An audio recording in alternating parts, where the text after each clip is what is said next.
మీ business ఏదైనా మీ ఊర్లో promotion చేయాలంటే అది సుమన్ టీవీతోనే సాధ్యం. ఇప్పుడే సంప్రదించండి. నమస్తే, నేను మీ శ్రవంతి. మనం ఇప్పుడు రాజన్న సిరిసిల్ల జిల్లాలోని శాంతినగర్లో పోచవేని సత్తయ్య ఇంటి వద్ద ఉన్నాము.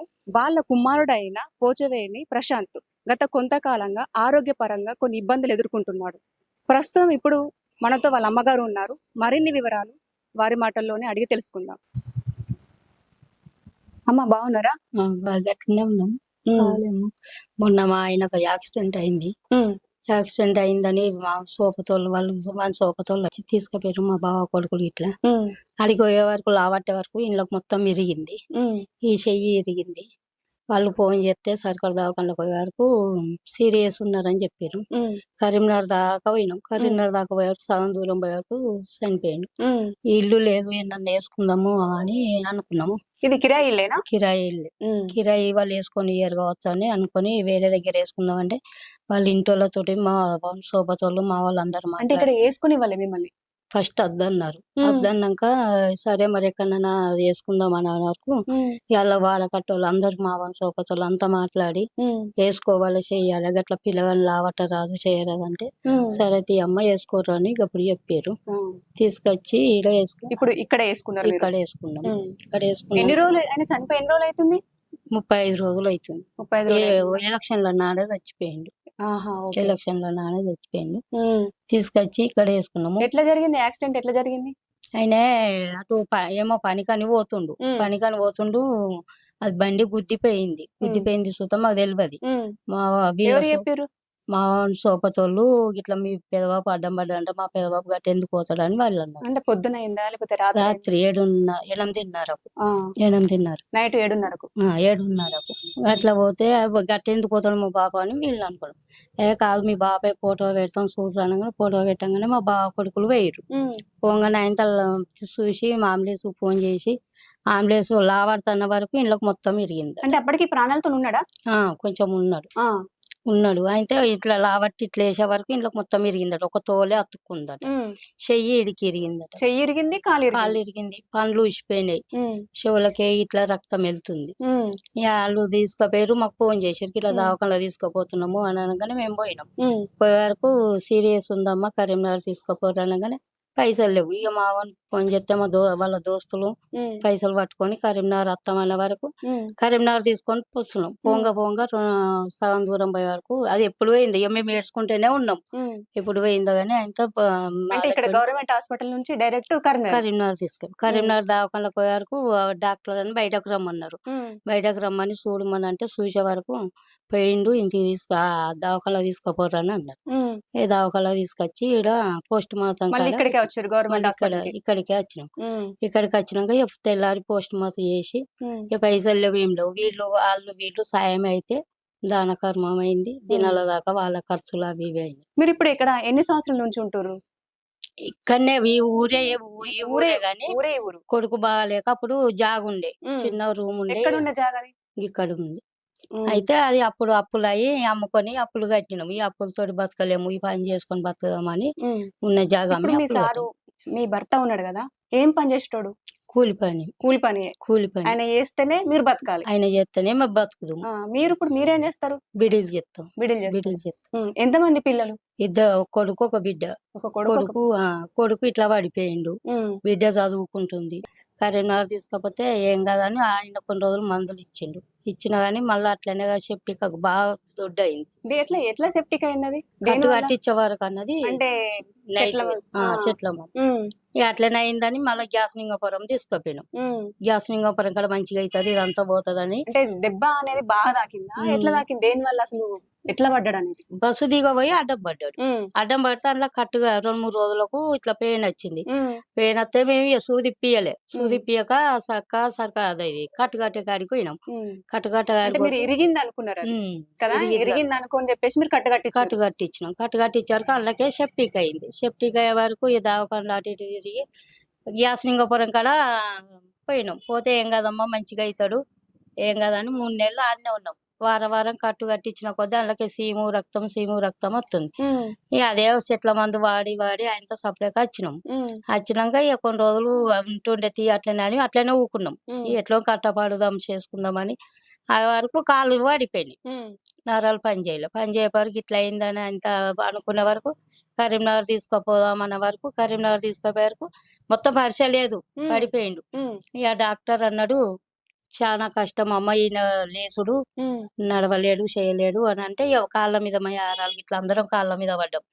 సచిన బతికినా నీ పేరు వెయ్యమ్మ అని అంటే సరేనమ్మా ఉంచుకుంటామని, మరి ఏదైనా మరి నా మీద కేసు పెట్టద్దు అని చెప్పారు. సరే అని ఆయన అప్పుడు అన్నాక ఒక వారం రోజులకు కాళ్ళు ఆడిచ్చిండు, ఏళ్ళు ఆడియాలి మొత్తం, ఏళ్ళు ఆడిపోయే వరకు వారం రోజులు ఉంచుకున్నాం. చూసినాక జర్ర ఏళ్ళు ఆడిచ్చిండు, ఏళ్ళు ఆడిచ్చినాక నెల రోజులు ఉండాలమ్మా అంటే సరే ఉంటామన్నా. అక్కడనే ఉన్నారు హాస్పిటల్? అక్కడనే ఉన్నాం. అక్కడనే డబ్బులు ఎంత ఖర్చు అయింది? ఆయన సూత ఎక్కువ తీసుకోలేదమ్మా, 25,000 ఏమో తీసుకున్నాడు. ఉత్తి 25,000. 5,000 ఆ 12 ఏళ్ల కింద ఆయన చూసి పరిచయం మంచి లేదు కదా అని 5,000 తీసుకున్నారు. ఇక రాడు దింపిద్దామంతా అంత లేదు, ఇక చేసుకుంటే బతుకు రాడు అట్లనే ఉంది. ఇక చేసుకుంటేనే బతుకుడు, అయితే ఎంత ఎన్నొద్దులు నాకు ఇదే బతుకు మన బతుకులు అనుకుంటే సపరేట్ కూకుంటున్నాం. ఇక ఏదో కట్టం చేసుకొని బతుకుతాం అన్న వరకు మొన్న పని ఇట్లా చేసుకొని బతికి ఇట్లా పోతానే వరకు బైపాస్కు యాక్సిడెంట్ అయింది. అలా బాబుకు యాక్సిడెంట్ అయ్యి అది మాకు తెలియదు, సోపతి కలిపి ఫోన్ చేస్తే అట్లా తీసుకుపోయి ఇట్లా చేసే వరకు యాక్సిడెంట్ అయ్యి చచ్చిపోయింది. ఇప్పుడు అది కుట్టు వేలర్ అన్నారు కదా, అందులోంచి అసలు చీము రక్తము అది అట్లే వస్తుంది, నీరులా కారుతుంది. ఇప్పటికి కూడా అట్లే ఉంది. అట్లనే ఉండే వారం రాడు తీసే ప్రయత్నం అంటే చేయలేరా, తీయద్దా?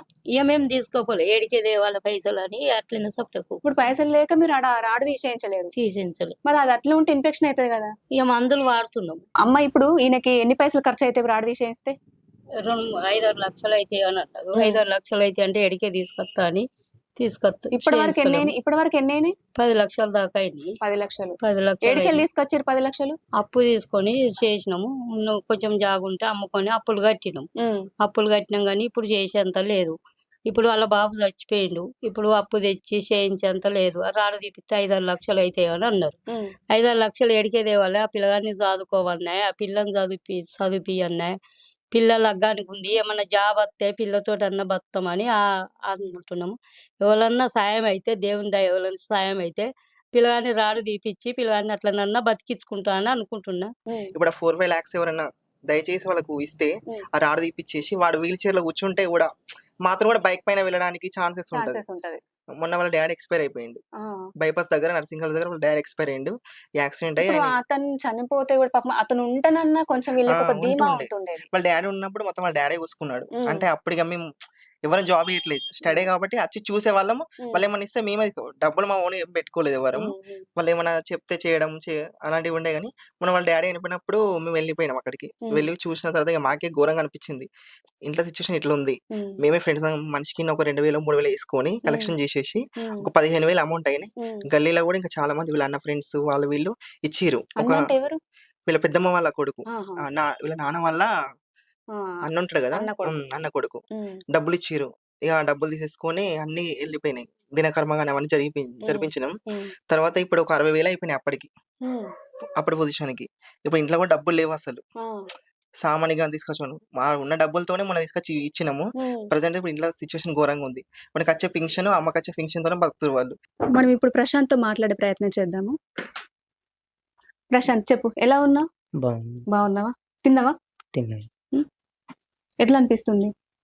కొంచెం నాన్న చనిపోయింది ఇప్పుడు ఓకే అంటే నీ హెల్త్ పరంగా నీకు ఎలా ఉందని అంటున్నాను. హెల్త్ పరంగా కొద్దిగా కొంచెం బాగానే ఉంది. బాగానే ఉందా? పడుకో, ఏం కదా, ఇట్లా పడుకో, బ్యాలెన్స్ ఏం ఆపకట్లా. చెప్పు అసలు ఏం జరిగింది, నీకు ఇట్లా అవడానికి కారణం ఏంటి?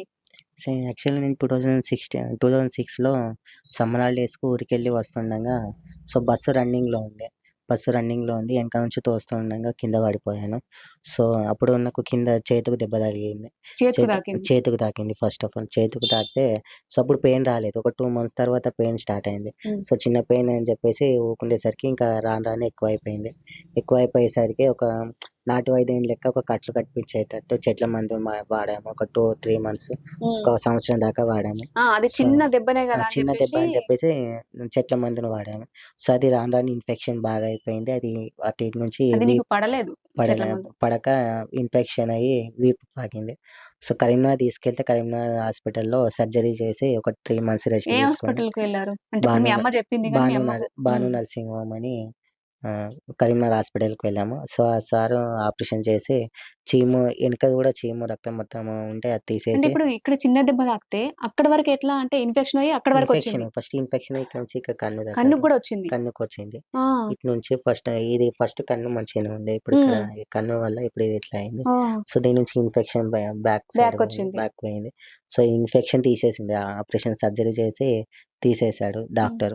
సో, ఒక 3 మంత్స్ కంప్లీట్ బెడ్ రెస్ట్ తీసుకోమన్నాడు. కంప్లీట్ బెడ్ రెస్ట్ తీసుకున్నాక సో, 3 మంత్స్ తర్వాత లేచి నడిచాను. 3 ఇయర్స్ కూడా నేను స్కూల్‌కెళ్ళాను. 9థ్ క్లాస్ చదువుతున్నాను అప్పుడు. సో, సడెన్‌గా ఒక రోజు స్కూల్‌కెళ్ళి మాది ఆఫ్టర్‌నూన్ లంచ్ ఇంటికి వెళ్ళేసరికి ఇంటికొచ్చాను. ఇంటికి రాంగా కాళ్ళు నడవ రావట్లేదు. సో, ఫస్ట్‌లో ఎలా అయిందో నాకు ప్రాబ్లమ్. సో, మళ్ళీ అది రిపీట్ అయిపోయింది. కాలుకొచ్చింది. కాళ్ళు తిమ్మిర్లు రావడం, కాళ్ళు కూలబడిపోవడం, నడుస్తుంటే పెయిన్ రావడం వీపులో అని స్టార్ట్ అయింది.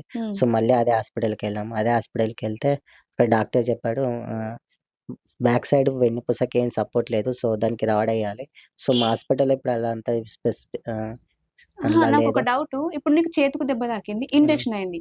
ఆ బ్యాక్ సైడ్ కూడా మొత్తం ఇన్ఫెక్షన్ అనేది వెన్నుపూసకొచ్చింది. వెన్నుపూసకొచ్చింది. దానివల్ల నీకు కాళ్ళకు తిమ్మిర్లు రావడము, వాపులు రావడము. తిమ్మిర్లు రావడం, కాళ్ళు నడుస్తుంటే హ్మ్. కూలబడిపోవడం, పూర్తిగా అంటే మీకు నడవలేకపోయాను. అంటే నరం దెబ్బతినడం వల్ల అది ఎఫెక్ట్ అయింది అవును కదా? మేడం. అవును. వెళ్లి అడగలేరా మీరు? స్టిచెస్ మంచిగా ఎయలేరు. ఇప్పుడు మాకంత అంత లేదు. మళ్ళీ వెళ్ళే అంత మీరు అప్పుడు ఇగ చిన్న మీకు తెలీదు. నాకు అమ్మ వాళ్ళకి తెలీదు. తెలియదు. అలా అడగలేరు. ఇప్పుడు అడగలేదు. ఆ ప్రాబ్లమ్ ఇప్పుడు ఇప్పుడు మీకొస్తుంది. ఆ ప్రాబ్లమ్ మళ్ళీ ఇప్పుడు చీము లాంటివి మళ్ళీ రావడం జరుగుతుంది. హ్మ్. సో, వారానికోసారి డ్రెస్సింగ్ చేస్తా ఉంటారు దాన్ని. ఆ! ఎవరు చేస్తారు? అమ్మనే చేస్తది. అమ్మనే చేస్తది. హ్మ్. ఇక్కడ ఎవరు డాక్టర్స్ రారు. డాక్టర్స్ లేరు. అమ్మనే డైలీ మిమ్మల్ని అమ్మనే చూసుకుంటది. అమ్మనే చూసుకుంటది. మొత్తం మిమ్మల్ని మెయింటెనెన్స్ చేయడం గాని, హ్మ్. తినడబెట్టడం గాని, పడుకోబెట్టడము, స్నానం చేయించడం మొత్తం అమ్మనే. అమ్మనే. హ్మ్. చెల్లె? చెల్లె బీటెక్ కంప్లీట్ చేసింది. 3 హ్మ్. ఇయర్స్ అవుతుంది బీటెక్ కంప్లీట్ అయ్యి. హ్మ్. సో, ఇప్పుడు జాబ్ కోసం ట్రై చేస్తుంది. బట్ ఇప్పుడు జాబ్ ఆమె కూడా రావట్లేదు. హ్మ్. ఇప్పుడు ఎక్కడ ఉంటుంది? హైదరాబాద్‌లోనే ఉంటుంది. అంటే ఎక్కడ కోచింగ్ తీసుకుంటుంది. కోచింగ్ తీసుకుంటుంది? ఏం కోచింగ్ తీసుకుంటుంది? జావా. జావా. హ్మ్. ఓకే. పైథాన్ నేర్చుకుంది. ఇప్పుడు జావా మీద కోచింగ్ తీసుకుంటుంది. ఒకవేళ ఇప్పుడు మీకు ఎవరైనా దాతలు సహాయం చేస్తే, ఇప్పుడు ఆర్థికంగా మీకు ఎవరైనా దాతలు సహాయం చేస్తే మీరేమైనా ఇట్లా సెట్ అయ్యే ఛాన్సెస్ ఏమైనా ఉన్నాయా? ఉంది మేడం. పక్కా. చెప్పారా డాక్టర్స్? చెప్పారు. రాడ్ తీస్తే మళ్ళీ కూర్చునేంత ఉంటుంది అని చెప్పారు. హ్మ్. ఇప్పుడు అది కూర్చుంటే కాలు దగ్గరికి రాదు. అందువల్ల నేను రాడ్ ఉండడం వల్ల కాలు అనేది దగ్గరకు రాలేకపోతుంది. అందువల్ల ఓకే. కూర్చోలేకపోతున్నా. హ్మ్. అది రాడ్ తీస్తే కూర్చునేంత ఓకే. ఇప్పుడు కనీసం వీల్ చైర్‌లో కూడా కూర్చునే ఛాన్స్ లేదా? లేదు మేడం. కాలు వీల్ చైర్‌లో కూకుంటే దగ్గర రావాలి కదా! ఆ! కాలు దగ్గర అలానే ఉంటది. ఇప్పుడు పొడుగులు ఉంటది. మొత్తం పొడుగులు అట్లా ఉండేసరికి స్టార్ట్ మీకు ఇట్లా రావడానికి రాదు. దగ్గరికి రాదు. రాడ్ తీస్తేనే కాలు కాలు దగ్గరికొస్తుంది. మలుగుతాయి. అంటే మీరు ఇట్లా ఈ హోల్డ్ యాంగిల్ అవుతుంది. ఆహా! అచ్చచ్చా! ఇప్పుడు అది తీసేయాలి. తీసేయాలి. తీసేయాలంటే ఎన్ని లక్షలు ఖర్చయితదన్నారు? 3-4 లక్షలు 3, 4 ఖర్చవుతుంది. లక్షలు ఖర్చయితదన్నారా? అంటే ఏ హాస్పిటల్ చెప్పిర్రు తీసేయాలని? ఇక్కడ మల్కాజ్‌గిరిలో హాస్పిటల్ ఉంటుంది మేడం. హైదరాబాద్‌లో. హైదరాబాద్ మల్కాజ్‌గిరిలో హ్మ్. హాస్పిటల్. ఇప్పుడు దీనికి ఒకవేళ ఆరోగ్యశ్రీ వర్తించదటనా? ఆరోగ్యశ్రీ వర్తించదని చెప్పి. డబ్బులు పెట్టే రాడ్ డబ్బులు తీసేయొచ్చు. పెట్టే రాడ్ ఎందుకు ఇప్పుడు తీయించమని గవర్నమెంట్ హాస్పిటల్ కూడా తీస్తారు కదా రాడు. తీయమని చెప్పారు. ఇక్కడ గవర్నమెంట్ హాస్పిటల్ ఎక్కడ అడిగినా తీయ అన్నారా? ఆరోగ్యశ్రీ దీనికి వర్తించదు. వర్తించదన్నారు. హ్మ్. ఆరోగ్యశ్రీ వర్తించదు. మీరే డబ్బులు పెట్టుకొని తీసేయించుకోరు అని చెప్పేసి చెప్పిర్రు. అవును. చూసారు కదా వీళ్ళ పరిస్థితి చాలా దయనీయంగా ఉంది. ఎవరైనా దాతలు సహాయం చేయగలిగితే ఇప్పుడు ఈ అమ్మ వాళ్ళ కూతురు గాని, వీళ్ళ అబ్బాయి గాని, ఆళ్ళ అమ్మాయికి కొంచెం జాబు ఏమైనా ఇస్తే ఆమె ద్వారానే వీళ్ళు కొంచెం ఆర్థికంగా సెట్ అవుతారు. ఈ బాబు కనీసం కూర్చొని వీళ్ళ అమ్మకి హెల్ప్‌గా కనీసం కూర్చుంటేనన్నా ఈమె మనశ్శాంతిగా ఉంటది. ఈ బాబు గూడా అరే! నేను పర్వాలేదు కూర్చున్నాను అన్నట్టుగా ఒక ఆలోచనలో ఉంటాడు కాబట్టి కదా వీళ్ళ పరిస్థితి. ఎవరైనా దాతలు సహాయం చేయగలరని ఈ సుమన్ టీవీ ద్వారా నేను మీకు తెలియజేసుకుంటున్నాను.